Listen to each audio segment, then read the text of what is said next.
যার মুখে হাসি বেশি, তার জীবনে হয়তো কষ্টটাও বেশি। যারা অন্যকে ঠকাতে ভয় পায়, তারা নিজেরাই বারবার ঠকে যায়। একটা সময় পর জীবনের সবচেয়ে দামি জিনিস কি হয় জানিস? মানসিক শান্তি। যার কাছে তুমি নিজেকে যত বেশি প্রকাশ করবে, তার কাছেই তুমি প্রয়োজন থেকে বেশি অবহেলিত হবে। ভালোবাসার জগতে যদি প্রাপ্তি বলে কিছু থেকে থাকে, তবে তার নাম বেদনা।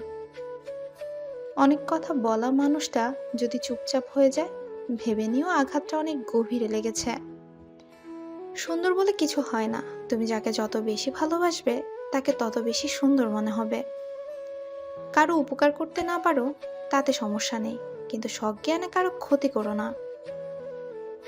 সময় তাকে দাও যে সময়ের মূল্য বুঝে। সম্পর্ক তার সাথেই করো যে তোমার গুরুত্ব বুঝে। চলে যেতে বললে যে জড়িয়ে ধরে বলে, চলে যাওয়ার জন্য ভালোবাসিনি।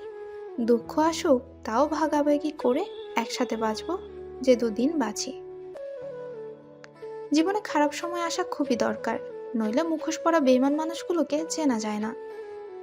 সম্মান পেতে হলে সম্মান দিতে হয়, সম্মান না দিয়ে সম্মান আশা করাটা সত্যি বোকামি। দেখবেন, বেশি দায়িত্ব পালন করা মানুষগুলোই একটা সময় সবার কাছে দোষী হয়।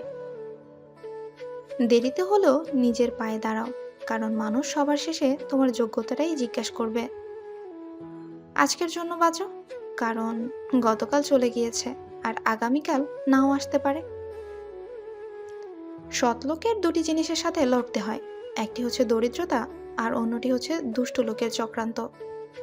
ধন সম্পত্তি নয়, মানুষের জীবনের সবচেয়ে প্রয়োজনীয় জিনিস হলো মানসিক শান্তি। মানুষের অবস্থার পরিবর্তন হলে ব্যবহারেরও পরিবর্তন হয়ে যায়।